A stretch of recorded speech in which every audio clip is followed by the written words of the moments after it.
Coming up next on the CHGO Cubs Podcast, presented by Toyota and Bet365, Cubs snap a 3-game losing streak. Cade Horton delivers again. King tucked to the injured list. And is it possible the Cubs are about to lose a member of their front office? J-Ro, Justin Roman in the house. CHGO Cubs next.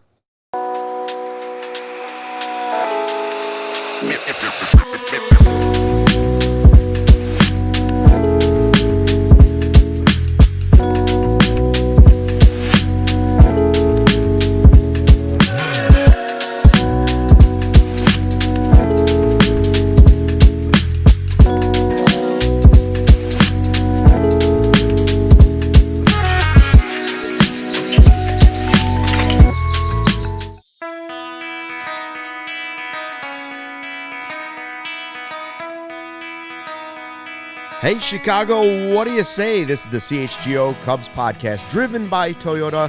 Let's go places and Bet365. Whatever the moment, it's never ordinary.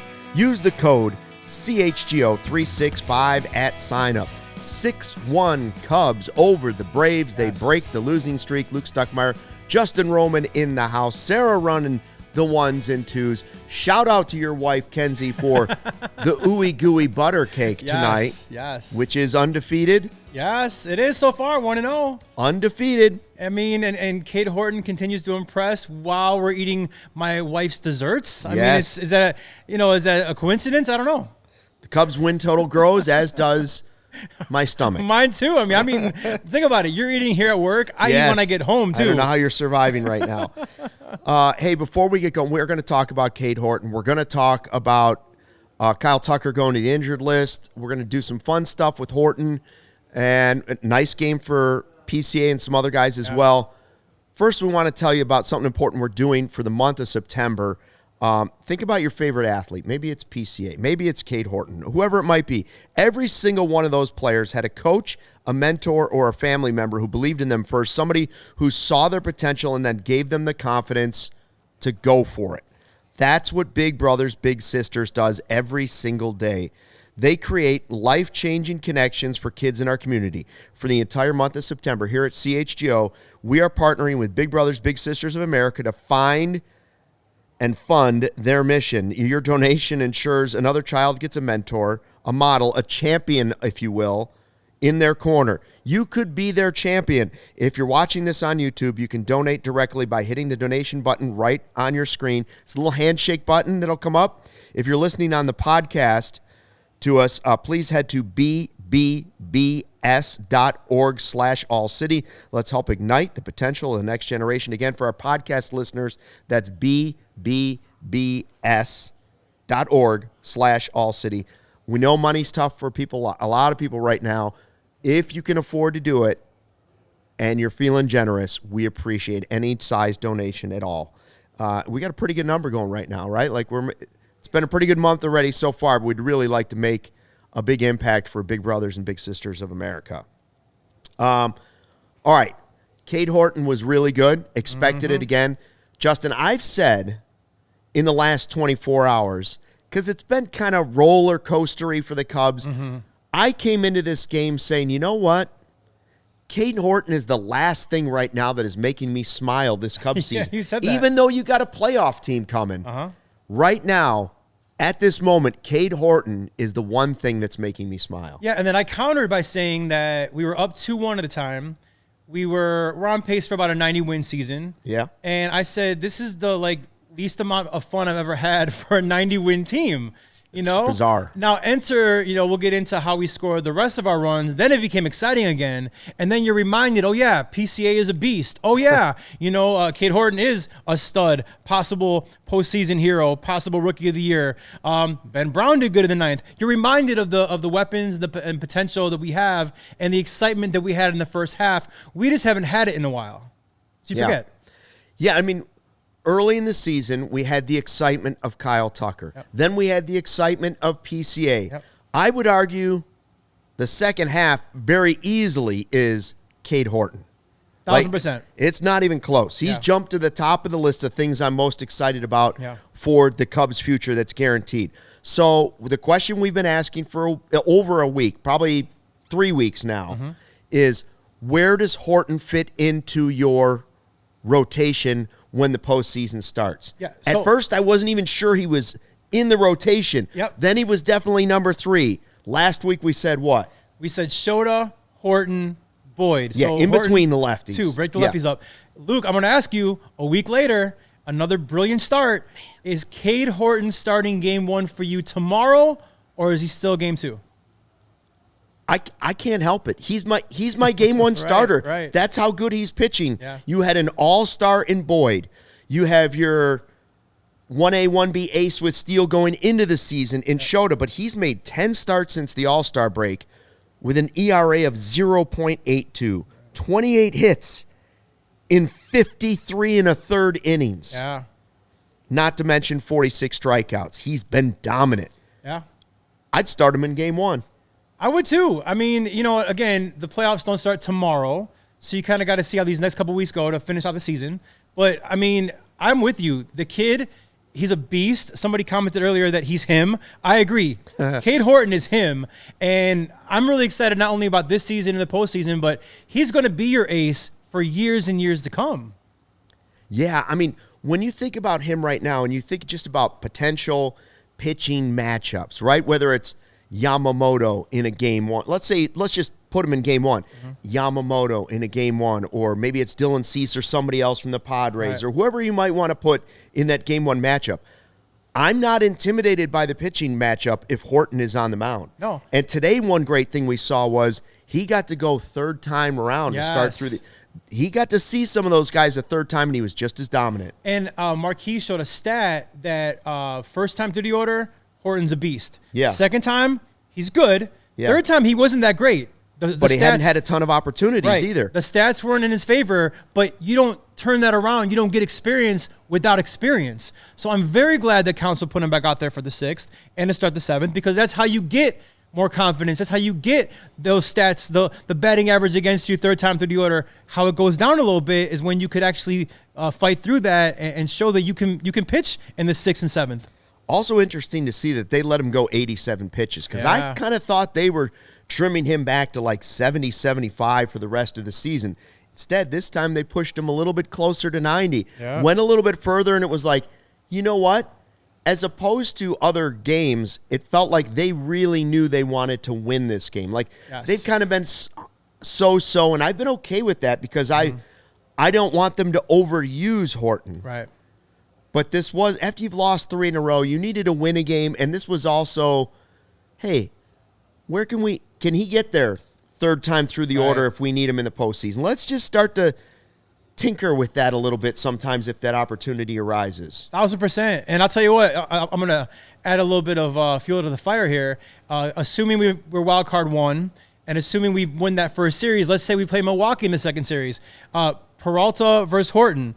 I'll take Horton all day. No, with the way he's pitching, yes. Right. That's why I've moved him to 1. Yeah. Like I don't know that his career is going to be as good as Peralta, but it sure feels like it. Somebody in the chat said, and hello to everybody in the live YouTube chat here at the all-new CHGO Cubs YouTube channel. Tell a friend, tell a neighbor, tell a total stranger.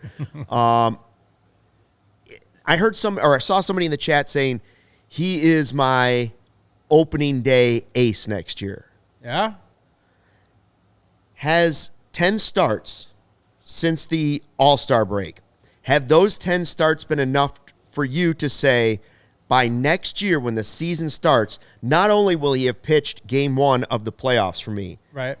Is he also now jumping ahead of Shota, Boyd, and Steele whenever he comes back, or whoever might have? Has he jumped ahead so much in 10 starts that all of a sudden after that sample size you say, he's our ace, period. He's our ace now, he's our ace next year. I think he can be your ace, and we all know he's our ace, and they still give Shota opening day. I think in baseball there's still a respecting. Yeah, interesting. I think that Shota. I mean, Steele's not here, so don't even talk about Steele. But like, I think Horton could be the best pitcher on our baseball team, but I still think, short of something crazy in the postseason, like he just dominates and we win the World Series, I still think Shota is your opening day starter for next year, even though I believe Cade Horton is your best pitcher going into next year. Well, we'll see how it plays out, and I'm not worried about next year, but I thought that was an interesting comment. Yeah. Like, we're really only talking about 10 starts. Yeah. right, since the All-Star 10 break. great starts, though. It's 10 great starts. And when he first joined the team, if you go back, he's been as good as anybody. Yeah. Right? His numbers are right there with Skeen since he came in to baseball. And one thing that I've liked is the lack of walks, right? That's something he was supposed to work on before they would promote him to the major leagues. Now, he got promoted because of injury. Yeah. That's how he got shoved up here. But when he got here, he had been working on trying to cut down on the walks. In his last 5 starts, a total of 5 walks. That's great. None tonight, right? Yeah. That's what you want to see. So even Shota, when he makes a mistake for a home run, you hope there's no walks. But it was even bigger for Horton, and now it's kind of like, man, everything seems to be clicking for him. Yeah. I don't know if he's going to be able to ride. I don't know if this is just an ascension to the top of the mountain and he's that guy and he's him, as everybody says, or if this is a great stretch and, he may still have some roller coaster ride, whether it's next year or the end of this season, hopefully not this season. But I don't know. Are we witnessing a great pitcher just emerging that quickly? That doesn't happen very often. Well, he's your best pitching prospect in the organization for a reason. One of the best pitching prospects in all of baseball for a reason. I think, it didn't come out of nowhere. When they drafted him, I remember some people kind of like, because his ERA wasn't great or whatever in college. Yeah. But there was a reason for why he really did at the end of his career there. Yes, and that's why sometimes you got to look beyond the numbers. There's the reason why they grabbed this guy. He was a bulldog, a pit bull down the stretch for his college team, and again, top pitching prospect for the Cubs, one of the best in all of baseball. And so listen, I'm pleasantly surprised that he's as good as he is right now in his first year, but it's not shocking because his pedigree is so good. It is, but at the same time, I remember at points this season saying, man, Skeens and the Miz and all the guys the Reds keep calling up seem to be great, and kept thinking, when are the Cubs going to get that kid? We got him. Man, sure looks like he has definitely arrived. He's him. Now, the other guy that we thought might be him, and maybe he still is, 26th birthday today, Ben Brown's had a really disappointing season. He has, yes. But there is still a chance that he could impact this team, especially in the bullpen. This was a nice spot tonight. Once they got the 5-run lead, just ease him in there. Yeah. Just ease him in, and it was bing, bang, boom, 1, 2, 3. I liked seeing that because I don't want to give up on Ben Brown. You can't give up because the talent is there. Again, he was somebody a top prospect as well, and he's shown flashes. His stuff is really, really good. I'm not 1,000% going to pull the plug on him as a starter, but I think his arsenal is much better suited for the bullpen. I told you guys last week, I thought that he could be kind of like how Keegan Thompson was for us those couple years, where Keegan Thompson out of the bullpen was like a multi-inning guy, and he was a pretty good one too. So for a while, for a stretch, Keegan was awesome. I see Ben Brown being something like that because he throws hard, but he's kind of relies on 2 pitches, right? And 2 pitches aren't going to work in a rotation spot. So the talent is there, but I think it is time for us to kind of hone in on him in the bullpen, and he could be a real weapon for you. Well, and there's also the possibility that this is the off season finally where he will develop the third pitch that he feels really confident in, and maybe that gets him back on track or really impacts him and moves him back into the rotation. For me, the rest of the year, it's bullpen. Do you think he could ever be a closer? Yeah. Yeah? Yeah, I think he could. Yeah, I mean... not this year. Of course. I'm not saying with Palencia. Don't get me wrong. I'm not saying with Palencia out that you're shoving Ben Brown to closer. That would be crazy. I'm talking future. Let's say next year. Could he be a closer? Type of stuff. Yeah, I think he has that type of stuff. I agree. My only hesitation to saying that is that I think so far, early in his Cubs career, Ben Brown has looked like a guy who can get rattled. And I sort of want a guy in closer who's a little screwy. Good point. And not afraid of anything. Good point. Embraces the craziness of, and you have to have some sort of mentality to be that guy. So while I think the stuff eventually could play in something like that if he develops, I'm not sure about the mental side of it. So let me say one thing though. Every pitcher, I was a pitcher my whole life. Every pitcher wants to be a starter, right? Yeah. Oh yeah. Everybody that's wants where that. the money is. So Ben Brown, I believe he's still holding on to those starter hopes. Now, if Counsell and Jed, they sat him down and said, listen, you're going to be our closer next year. If they told him that, you're not starting for us anymore. Maybe mentally now you can accept that and get kooky and get crazy, because I think right now he still wants to be a starter in the MLB. I agree. Who's the kid from the White Sox that now is with the Dodgers in the bullpen? I can't think of Michael. Kopech. Kopech. Yeah. Yeah, right. Michael Kopech. That's a perfect example. There you go. Starter, didn't really work out. Let's put him in the bullpen. Maybe that's where he ends up being the most productive. We'll find out. Let us know what you think. Is Cade Horton the guy to pitch in Game 1 of a playoff series? Let us know in the live YouTube chat. We'll read your comments. But first, a word from our sponsors. Hey guys, whatever the sport, the app to bet right now is Circa Sports Illinois. Circa Sports, it's sports betting the way it should be. Circa Sports Illinois has high betting limits, low holds, and exceptional customer service. That is key. Bet on all your favorite teams in every game this season. Spreads, props, futures, or in-game. Circa Sports has it all. Fund and bet like a pro from anywhere, anytime in Illinois. I'm not letting one Bears game dissuade me. I'm still taking the over on the season total for your Chicago Bears, and I feel good about that wager that I have placed. I'm also still fine with Caleb Williams over 4,000 yards. Download your new bookie today at circasports.com. Must be 21 or older. Gambling problem? Call 1-800-GAMBLER. Circa Sports. All right, 4 seasons. Winter's going to be here before you know it, right? The cold weather, that's already starting to feel a little bit like fall. Is your home's heating up for the challenge? I can't believe I'm saying it already. Call our friends at 4 Seasons, heating, air conditioning, plumbing, and electric. Got a plumbing emergency? 4 Seasons. Electrical emergency? 4 Seasons. Need a new hot water tank right away today? 4 Seasons. Now is the time to schedule your 4 Seasons furnace tune-up. Don't forget to do it. It's a mistake other homeowners will make. Save up to $4,000 right now on furnaces and comfort systems. Furnaces start at $39 a month. Furnace AC combos at $57 a month.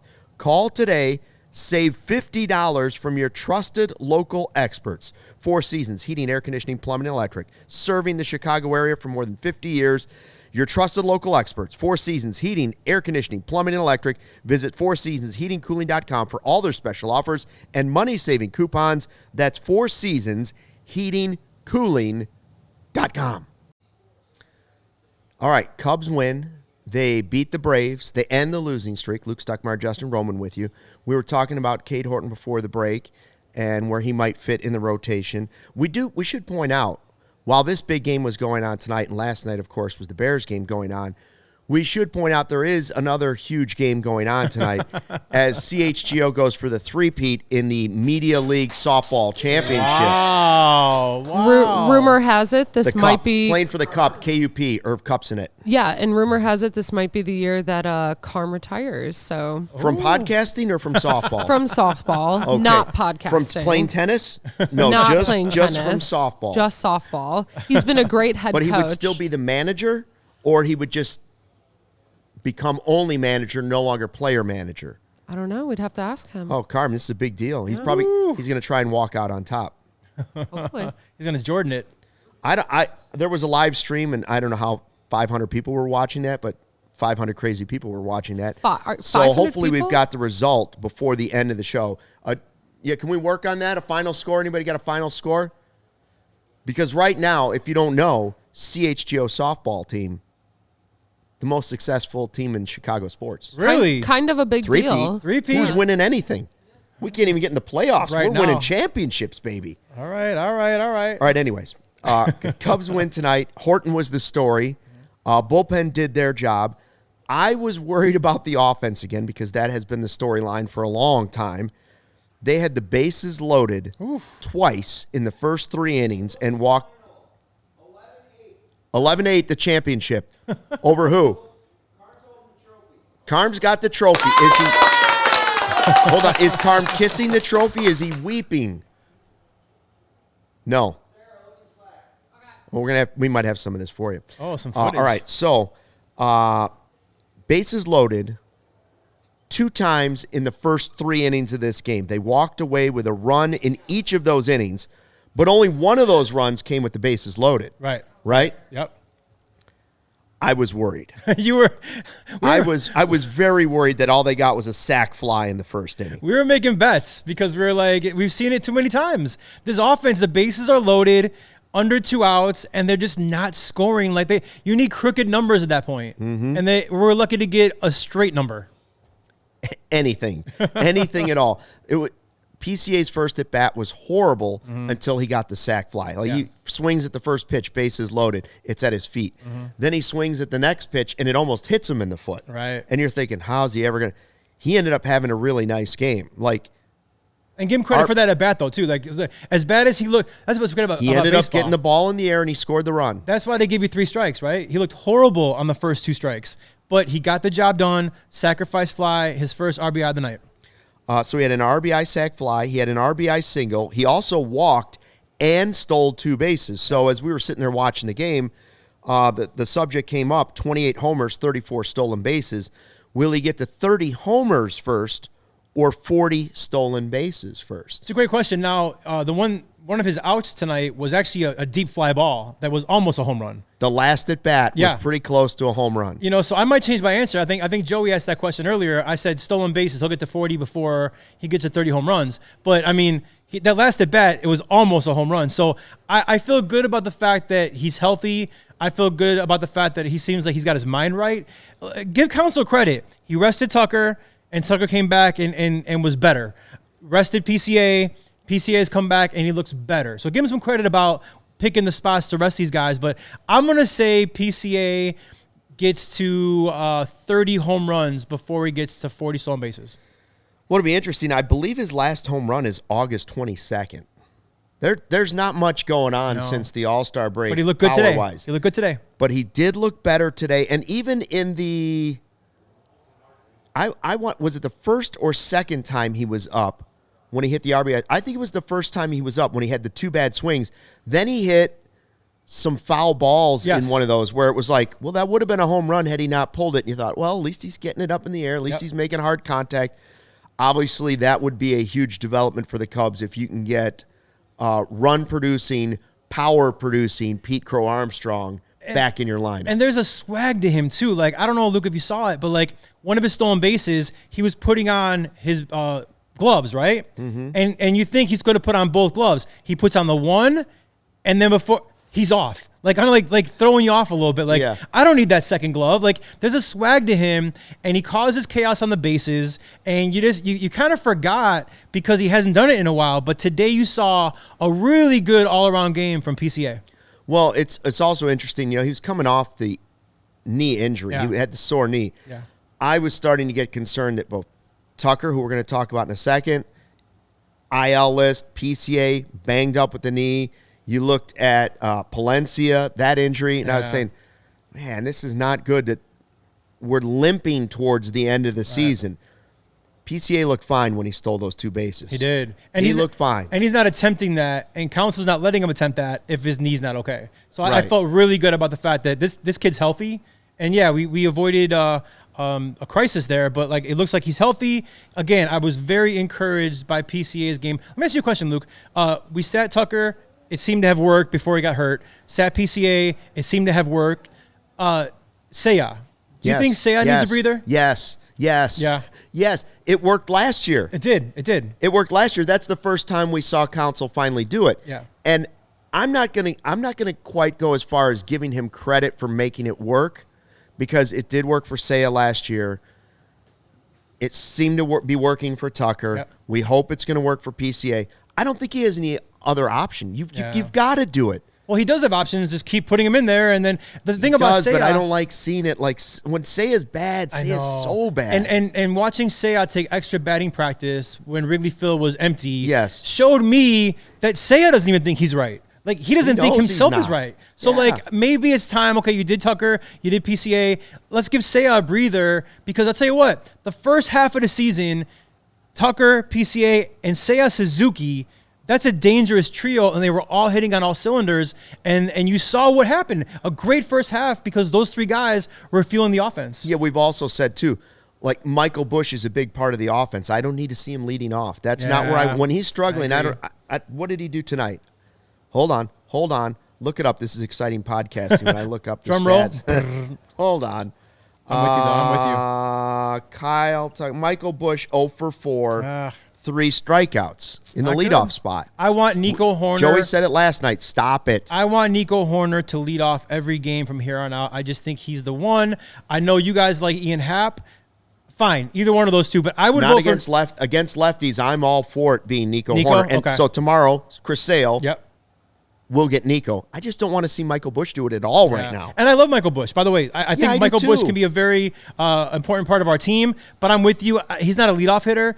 And just the look of him, I don't think he thinks he's a leadoff hitter. I think he's just batting there because Happ was slumping for a while. Even if it was going well for a while, which is fine, that is clearly over. Yeah. He's not feeling great at the plate, so move him down in the lineup, put Nico there, and just, in my opinion, put Nico there and just leave Nico there. I totally agree. He's also super fast. He can steal bases. He does everything right, although today he misplayed a couple balls. Yeah. But like normally he does everything right. He's very hard to strike out. To me, Nico Horner should be the leadoff hitter for the Cubs. Madeline says Nico should only be leading off against lefties. Okay. Another argument for whether righty or lefty, it would be the people that say, well, he's our best hitter with runners in scoring position. We need people on base. I believe he's the best hitter in baseball with runners in scoring position. So I get that, but he also doesn't have 30 home runs. he's not a power guy. And so you can still have those opportunities to come around with people on base. I'm okay. I would put Nico at leadoff. People lead off the game one time. After that, you're not really a leadoff hitter anymore. You could bat with 2 guys on. You could bat with 1 guy on. So, you'll lead off the game one time, but ultimately then it goes away and you're just another great hitter. Let's see. Bootzilla says, agree, Busch at leadoff experiment should be over. I don't understand why the Cubs and Craig Counsell at times, they seem stubborn. Yeah, they do. They seem stubborn. They seem like when we're all wanting something, it's almost like, I'll show you. It's going to go another 3 weeks. Smartest guy in the room. I mean, I know we're going to talk about it later, but I think when it comes to injuries, they're that way. Oh, yeah. Well, they're very stubborn when it comes to injuries. Yes. Craig Brindle says, yeah, you only lead off once. Agreed. Exactly. That's my Agreed. point. And also, he's been one of their most consistent hitters this year. And so I don't mind him getting, the most at bats each night, at least at this point, until somebody else shows me that. And every at bat is a professional at bat. I think he's the hardest guy to strike out. I mean, again, yes, there are exceptions to every single rule, but 9 times out of 10, the guy will give you a professional at bat. And I'm talking about stuff like little stuff. Like even if he gets out, he hits it to the right side and moves the runner over to third base. Like he does everything right. And I want that consistently and getting the most at bats of the team. And that's at leadoff. The Cubs win tonight. I don't know if there's any. I guess there's some value in at least stopping the losing streak. Yes. But I like to ask you every time you're on. What's up? You have given up on the division, right? I have, yeah. But now we do want to focus on the number 1 wild card. Yeah, I mean, and which is equally as important because you still get a home playoff series. Right. So I think, Wildcard 1 is a very important thing. They went up 6-1, and I was telling you, okay, do you bring Ben Brown in? Because now, you can maybe save some of your good pieces in the bullpen. But we both agreed, you still got to win these games because, okay, fine, division's over, but you want to hold off the Padres and you want that home series at Wrigley Field for the playoffs. So division's over, but I'm looking behind me. And as of right now, we're 2.5 games up on the Padres, depending on what they do tonight. It's very important to be wild card 1. So the big news going into this game was that Kyle Tucker was finally sent to the injured list. Man. Something I feel like we've talked about since the last time he played, which was September 2nd. So the question is, as we get ready to go to break, how do you in the chat feel, and Justin, think about this as well. Okay. How do you feel about Kyle Tucker the rest of the way? And how do you feel about the way Tucker's playing status and IL delay was handled by the Cubs and maybe also Kyle Tucker? How was one thing handled, and how do you feel about it now moving forward? Answer that in the live YouTube chat. But first, a word from our sponsors at CHGO. Get ready for the world's most popular Monster Jam trucks and best drivers to roar into Allstate Arena from September 12th to the 14th. Epic family fun. Monster Jam is coming to Rosemont. Get ready for nonstop excitement with gravity-defying stunts, heart-pounding races, bum, bum, bum, bum, bum, bum, and plenty of big air. The world's best drivers tear it up on the dirt as they battle for the event championship in 3 competitions: racing, 2-wheel skills, and everybody's favorite, freestyle, where Monster Jam trucks defy the laws of physics and do the impossible. Experience Monster Jam live and become a fan for life with an ultimate day of family fun at Allstate Arena. Get ready to cheer and be amazed by massive Monster Jam trucks and world champion drivers. Tickets on sale right now at www.monsterjam.com. Wheels, wheels, wheels. All right, everybody, let's get real for a second, huh? Can we? The world has gone completely soft, you know? Everything's soft. Everybody gets a trophy, right? Everybody gets a participation trophy. Everything's bubble wrapped. You got to be nice to everybody. Soda used to have a little kick, all right? Now it's about pretty colors and fizz. It's embarrassing. RC Cola is not just a soft drink. It's a damn good cola. It's the original cola that doesn't fold under pressure. RC is an OG cola in the world of spineless soft drinks these days. No trends, no gimmicks, no glow up. RC hasn't changed their stripes since 1905 because they don't need to. It's the same bold, crisp flavor it's always been. RC Cola is like a punch in the thirst. Do yourself a favor. Grab some RC. Stock up for all those football parties, school celebrations, and watching any game. RC Cola is the move for whatever you're doing. We are back. Cubs win. I enjoyed a nice RC Cola as we took a break there. And we were talking about Kyle Tucker to the injured list. So before the game, the Cubs put him on the 10-day injured list. He hasn't played in a game since September 2nd.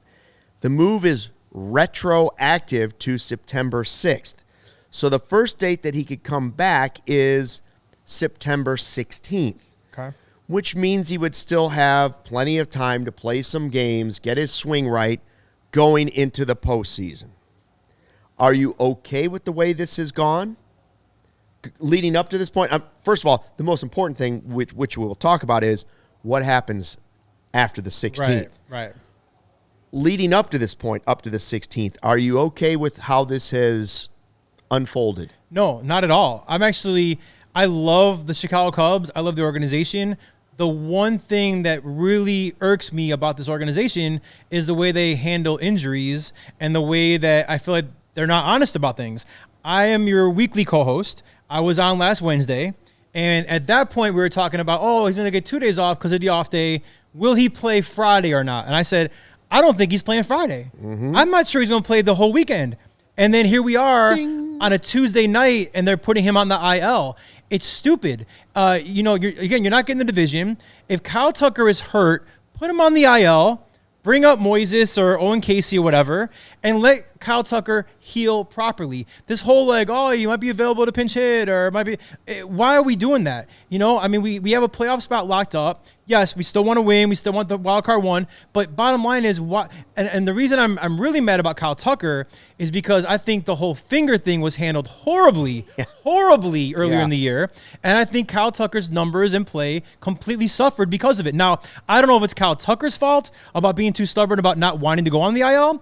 I don't know if it's Craig Counsell, rooting for his guys or whatever. But at some point, common sense has to prevail, and at the very least, learn from Kyle Tucker's first injury on how horribly you handled that and do it right this time. But they did both things wrong now. Yeah, I agree. Like the first time, I don't think there's any question it was handled incorrectly.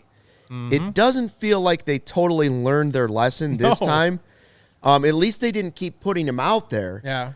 But you lost 4 games in which you scored a combined 6 runs. Yep. Why not have another bat available to yourself? I'm not saying they win any of those games. I'm not saying they go from scoring 6 runs to 12 runs, but it couldn't have hurt. You never know. Casey came up for a cup of coffee and did pretty well that first time. We were talking. We had the Casey cookies a few weeks ago. They were huge. Ultimately, you just don't know. All you do know is that Kyle Tucker was not going to play these past however many games, so he wasn't going to help you at all. Why not have a Moises or Owen Casey on your bench, or starting for that matter? It infuriates me again. I'll reiterate, because you didn't learn your lesson the first time around, and the first time around was so bad, it affected his play. It probably got in his head. It kind of turned the fans against him in a way, too. It was just mishandled all the way through, and you did the same thing again. But you're right. To their credit, they didn't play him at least, but you didn't handle the IL thing very well. Justin, which is worst case scenario here? Choice A, Kyle Tucker was basically refusing to go on the injured list and kept telling them, no, I'm fine. No, I'll be fine tomorrow. No, tomorrow I'll be fine, because he doesn't want to, which is understandable from a player, whether it's revolving around contract and money or whether it's just, no, I feel like I could play tomorrow. Right. Or side B, he would have been willing if you convinced him, and the Cubs are just slow to move on this every time. Well, because I still think it's possible that both are involved, but I still think side B is more likely that the Cubs are slow to get to it, because we've seen it before with other players. Now, see, I disagree. I think, and by all accounts, I've heard Kyle Tucker is an amazing person. A lot of charity work. Again, I'm not a fan. disagreeing with any of that. I'm a fan. But I don't see why the Cubs would be holding out like this. To me, this screams Kyle Tucker being like, no, tomorrow I'll be fine. No, tomorrow I'll be fine. Yeah. Almost like a pride thing. I want to play. And there's something that is actually endearing about that, because you want to be there for your team. But you got to know in your head when you're hurting your team, either with your play or with you hijacking a roster spot when it could be filled with somebody who's healthier than you. Yeah. So I think it's both. Okay. I think it's side A and side B. It's Dansby last season 2.0. Exactly. It's the same thing. When example. Dansby was hurt and they refused to put him on the injured list, and everybody's like, why don't you just put this? It's got to be his leg, right? It's got to be his leg. He's got to be hurt. Sure enough, he was hurt. But Dansby, okay, perfect example. He also wanted to stay in. Dansby is one of those guys that's like a Cal Ripken throwback, where he wants to play every game, because for Atlanta, he did play every game. He was like the Iron Man, right? Yeah. So to my point, I do think it's more the player than it is the ball club, because the player, especially veterans, Dansby's earned the right to, he's got a counsel's ear. I think Kyle Tucker also, a superstar who has counsel's ear. Now, I think what would make Counsell an even better manager is if he's like, listen, I love your heart, but I got to work with my brain here and say that you're not right. We got to get you right for the postseason. Have some cojones, if you will, and take charge of the room, because you are the manager, and say, no, you're going on the IL because we need this roster spot. Yeah, and I don't care what the motivation is, to be honest with you. I don't care if the guy wants to be an Iron Man or if he's doing it because, hey, I don't want to have 3 IL stints right before I become a free agent. Honestly, I don't care. I just think if you're the manager in the front office, you have to, whether you're trying to be nice to this guy for the offseason, it had nothing to, that stuff had nothing to do with Dansby. Dansby just wanted to be there. Yeah. Dansby just wanted to play. So even if that is the reason with Tucker, or it's the contract, somehow the guys at the top of the organization, the people in charge, have to be like, listen, you're the player. My job is to take care of you. Yeah. Save you from yourself. Save you from yourself. Stop it. And so, stop it. I'm in charge. You're not. Yes. You're going to the IL. And I wonder, because why didn't it happen over the weekend? I wonder why today.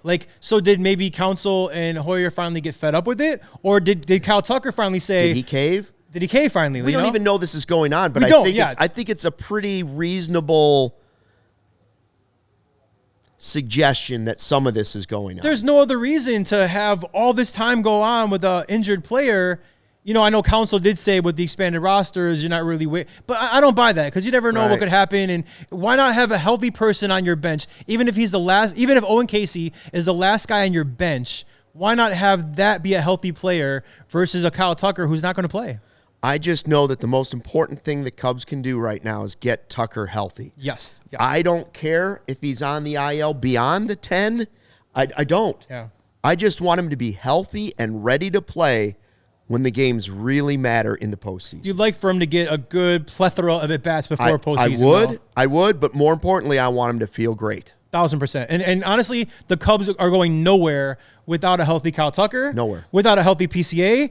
I'd add without a healthy and got his mind right, Seiya Suzuki. Like, we need these guys all right before the playoffs hit. At least 2 of the 3 have to be feeling great. I don't know if we can get all 3, but I'd take 2 out of... We had him in the first half. Right now, I'd take 2 out of 3 the way it's going. All right. Taillon is back. Jameson Taillon is back tomorrow in the finale against Chris Sale, who I wanted the Cubs to trade for, even if he wasn't available and even if he was injured. Anyways, 20th start for Taillon this season, an ERA of 4.15. It's funny because you think about Sale and people are like, well, yeah, he's been hurt a lot this year.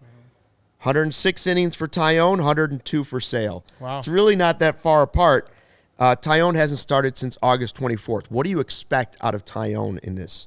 I expect great because the last few outings he's been out, even coming off the IL that last time, he was great. You know, Jameson Taillon really gives you a quality start. I know not the stat quality start, but gives you a quality start more times than not. We talked after the trade deadline about Taillon coming back that last time, and you had said actually that if we would have traded for a Jameson Taillon, it would have been our best move at the deadline. Oh, yeah. Jameson Taillon is a really good starter, so I'm expecting really good things out of him. Again, he's proven to just give you quality innings. I mean, if he could give us 5 innings tomorrow of 1 or 0 runs, I would take that in a heartbeat. Jameson Taillon as your 4th starter Great. is pretty great. Absolutely. Pretty great. I mean, he had a stretch of 10 straight quality starts. Yeah. Like, when Steele went down, Taillon really picked up some of the slack. And so I hope that guy can return, and then I hope not only can he return, but when the postseason gets here, I keep saying that, knock on wood, when the postseason gets here, that Taillon can be a factor for the Cubs, that he's not just an innings eater. I want him to be that quality start guy, whether it's he's that 4th starter that you might need in the postseason, or somebody's not going well and boom, Taillon comes in, quickly takes over and saves the day, or he becomes a bullpen guy. Now, I think that's the hardest. I think that's the hardest, most unlikely one. Right. But I wouldn't mind if somebody came in and had a bad first inning and you were like, oh, this guy doesn't have it. Get him out. Yeah.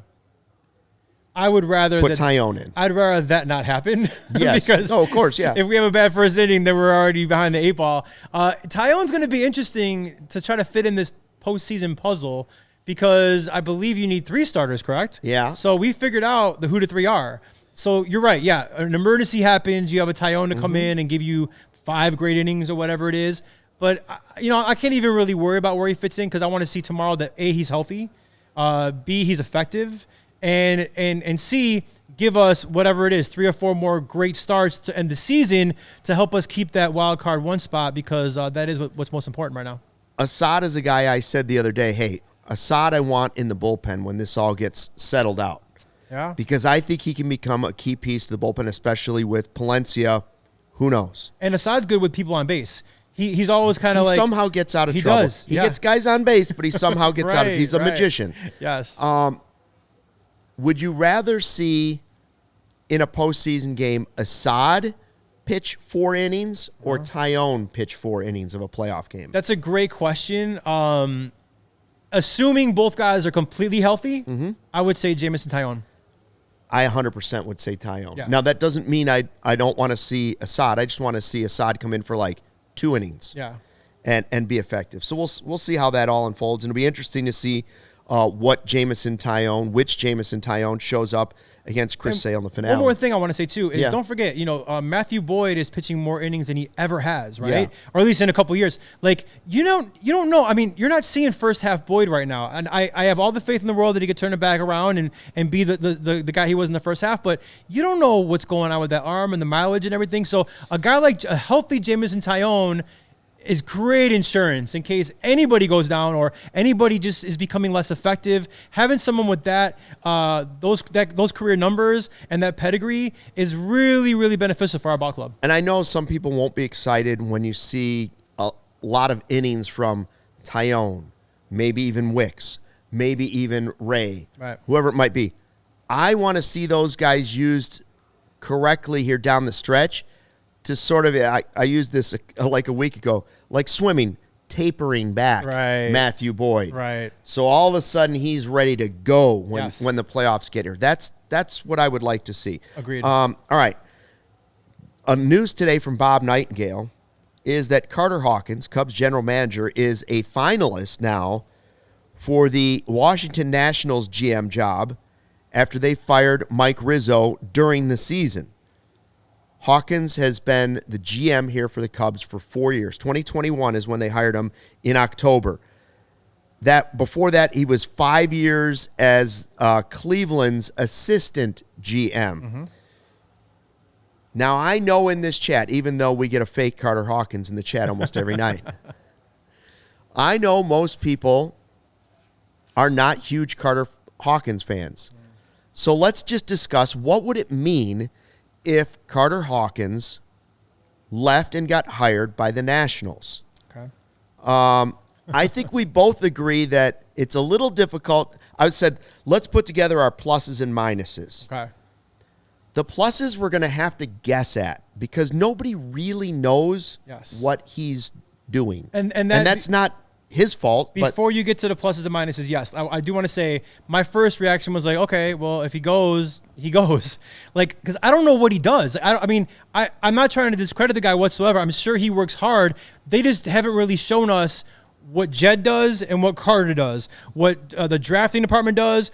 So I don't really know what his fingerprints are on. As far as I'm concerned, Jed Hoyer's running the ship. So if they took Carter Hawkins, I think we'd still be fine. But that's my initial opinion. But, well, it's sort of like Jed and Theo. Right.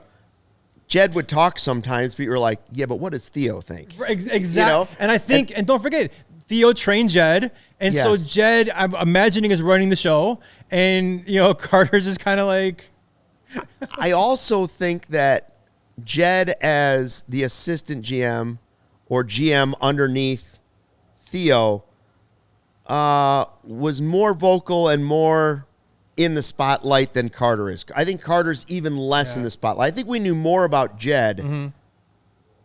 He had been the GM of the Padres. I think we knew more about Jed than we ever knew about Carter. Agreed. And I think, I'm not going to steal your thunder here, Luke, but I'm going to tease here.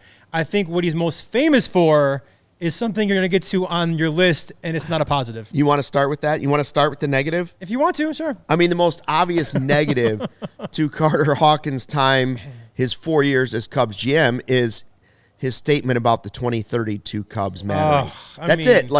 And he probably would take it back, and I'm not even disagreeing with some of what he's saying. Yeah. It was the wrong time to say what he said, and everybody heard it at the wrong time and was like, ugh. Becky, Carter never talks. Probably because when he does, the one thing he said is something that made the fan base furious. Furious, yeah. The exact quote was, we have a responsibility to the 2025 Cubs, but also the 2032 Cubs. That was the trade deadline. Nobody wants to hear that in the middle of a pennant race. No. And he said it's not popular. Like he even set it up by saying it's not popular. And I thought to myself, well, then I just would keep that to myself. Yeah. It's like when Mom said, if you don't have anything nice to say about somebody, don't say anything at all. And Jed walked it back a little bit as well. I think they all agree that was a very big mistake to say. Alan says he buys the hot dog buns. Hey, now wait a minute, Alan. I don't know if you're being mean or if you're being nice, because a good hot dog bun can certainly change how I feel about a hot dog. And they got good ones at Wrigley, so if he is involved in that, he's doing a good job. You get a soggy hot dog bun. It's the end of that. All right, so that's the minus. So I went back and I was trying to look. The first free agent move that he was connected to, along with Jed, since the new regime, the first free agent signing was Marcus Stroman, 3 years, $71 million. Whew. Okay. It started out okay. It didn't wear that well at the end. I'd give that an average rating. It's probably a C. Yeah, a C. It's probably a C. Yeah. Then the next two were like, he was here for Seiya signing. He was here for Dansby signing. And I personally believe both of them are good. Even though both players can frustrate me at times, I can also see their value and how they're really good. Look at Dansby tonight coming through, even though he'd had 3 strikeouts. He made the great play, and then he comes through it at the end. And that's why I love baseball. Again, a perfect example. Swanson was 0 for 3 with 3 strikeouts. And, he walks with the bases loaded. He makes some great base running decisions, even after a base running mistake, to help score that last run. And, yeah, like you said, made a great play in the field. And I believe he's still the most valuable of all the 4 shortstops that were free agents. So, ultimately, that was a good signing for the Cubs out of those 4 shortstops. He's the best value of the 4 shortstops. Yeah. I don't know if he's the best player, but he's the best value for sure. Best value for sure, yeah. Or at least so far he is. Now, he got here in October, so the 2021 draft would have been over. So he would not have been involved. And again, it doesn't necessarily mean that he's making the big move in the draft, right? But so he was not involved in Jordan Wicks. Palencia had already been acquired in a trade for Chafin because that happened. Also, he was hired after that. Oh, okay. So he's not responsible for Palencia. He's not responsible for Palencia. His first draft, I believe, would have been 2022. Now, remember, Carter Hawkins came here with a pitching pedigree. It was, what did Cleveland do well? Constantly finding young pitchers, a little Brewer-esque, right? Mm-hmm. A mid-market organization that somehow was developing young pitchers one after another. Yep. I do think that one thing that has happened under Carter Hawkins, I can't say a percentage of how much credit he should get for it, but the pitching infrastructure under Carter Hawkins has improved. The results are there in guys that you're starting to see come up and be successful. Yeah. You saw one tonight perfectly in Cade Horton. His first draft, the first 2 draft picks that Carter Hawkins was around as general manager. And again, doesn't mean he was in charge of making the pick, but he certainly oversaw it and was part of the decision being made. Right. First one, Cade Horton. Second one, Jackson Ferris. Okay, Jackson Ferris became Michael Busch. Yep, the trade out to the Dodgers. And he's now the Dodgers' top pitching prospect. Yep, so and we got a pretty good player at Michael Busch. So, okay, Horton your seems hands, like a hit. Your hands are all over that. Okay, cool. And this is something Niren in our live YouTube chat, who's one of our great listeners, viewers, is always complaining about the development of players and drafting. It doesn't mean that the general manager is a huge part of it, but when I see the young pitching coming up, that I do connect some dots to Carter Hawkins. I'll give him at least connected dots, Carter Hawkins. Would Ben Brown also fall into that category? Because that was the David Robertson trade. Philadelphia. I believe so, yes. Okay. So his first draft, the first 2 picks were Horton and Jackson Ferris. 2023, his next draft, Shaw, starter at third, seems to be working, and Jackson Wiggins, now the Cubs' top pitching prospect. Right. So in those first 2 drafts, you now see 3 top pitching prospects. One of them's for the Dodgers, but it resulted in your first baseman. Yep. But again, hit, it seems like a hit, probably a hit, and another, we hope Jackson Wiggins hit. I do like that. I do. And I can't argue that he hasn't been able, he's also been around for the outside of the draft, Justin. He's found guys like Keller, made him, Merriweather for a time, made him available. Thielbar made him good. Like, there's dots to be connected to Carter Hawkins. I pay attention very closely to the Cubs. I know as you do too. My gut tells me, and I mean this with no disrespect, if Carter Hawkins takes the job and goes to Washington, the Cubs will be just fine, because I still think Jed Hoyer is running the show, just as I thought for all those years Theo Epstein was running the show. I think this organization will be just fine. Plus, you're bringing up the draft and everything. We overhauled our entire drafting and development department. Yeah. So there are really smart guys in that room as well. I think we'll be fine. And by all accounts, Carter's a good guy. Good luck. If you take the job, good luck. And I hope you get paid. And thanks for all you've done. But I think the Cubs, this does not worry me. And I'm also curious, if he does go, will the Cubs go outside looking for a new voice kind of coming in like they did with Carter Hawkins, or will they take somebody from that drafting development list and promote somebody up? Yeah, I don't know. Kind of feel like they kind of like the idea of a new voice coming in every once in a while. And I don't think that's a bad thing. That was part of Craig Counsell getting some eyes on the organization. But isn't it weird? Like, because back in the day, it was like the GM and the owner. and now it's like the president of baseball operations. They've added a layer. Oh, yeah. I mean, and do they need it? I mean, is Jed Hoyer our president and our GM? I don't know. Well, it depends on if you're winning or not. Exactly, because right. The White Sox had it and nobody liked it. Yeah. And the Cubs had it and everybody loved it. That's true. And now we're trying to find out if the Cubs still love it with that Very good point. level of stuff going on. Hey, so you're a season ticket holder. I am, yes. And our guy, Corey Friedman, is too. Now, you got a letter. I did. You got a letter from the Cubs, and this is revolving around, we only got like 5 minutes left, but I did want to touch on this. Sure. This is involving the All-Star game? Yes. So I've been a season ticket holder since 2004, very long time. And so, the second they started having rumblings about the All-Star game being at Wrigley Field, I'm like, oh, that's cool. Like, how is that going to work? Well, the Cubs put out an email to season ticket holders last week, and now we know exactly how it works. What's going to happen is if you want guaranteed access to purchase All-Star Week, the game, home run derby, all that stuff, right? You need to give the Cubs a 3-year commitment with season tickets. You have to marry the Cubs for 3 years. I have to marry the Cubs for 3 years, no matter what, in order to be guaranteed 2027 All-Star Week purchases. What if you move away? What if you Very good point. What if life I gets guess in you're the gonna way? have to sell them. I mean, you're signing a That's what 3-year I'm saying. contract. You ultimately sign a contract, a 3-year contract. I think 3 years is a lot. 2 years, truly, 2 years I would have been like, Shouldn't okay, just being a season ticket holder be enough? Well, there's that argument, especially too. after some of these season ticket holders have been going through Yeah. what they've been going through. Let me defend the Cubs for a 100%. second, though. You can't offer all your season ticket holders tickets for the All-Star game. It's a hard thing to do, right? There's a lot of season ticket holders. So, and one more thing, they also guarantee that they won't increase your season tickets by more than 3% every year. So there is also that. So you lock in only max. Yeah, but that ought to come with agreeing to a 3-year deal anyway. Agreed. Yeah. So, I mean, it's a very interesting dilemma. Are you ready to commit to this team and this organization for 3 years just to be able to buy All-Star game tickets, basically? Listen, I commit for 3 years. First of all, I've committed for 53 years. But some nights, I don't know if I can commit for 3 hours. Right. Like, there are games that go by and you're just like, I don't know if I can commit to 3 hours tomorrow.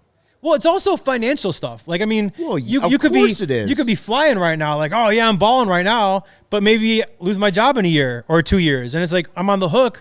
These are not cheap season tickets. What if COVID comes? I mean, Okay, so There's got to be some outs in this. don't There has to forget- be a job loss, like insurance I don't policy. think so, but there is one more thing. A lot of rumors about a work stoppage happening after next year, right? Yes. And then they've left 2029 open for possibly Wrigley Field's All-Star game to fill that spot if there is a work stoppage. So there is kind of fine print in here where if you commit to 3 years, you don't have to still be a season ticket holder in 2029 if that's when the All-Star game is moved to. But that's a very asterisk situation. You know what I'm going to suggest, and the numbers might not back this up, but I don't math. Yeah. Well, I got 2 minutes left. Okay.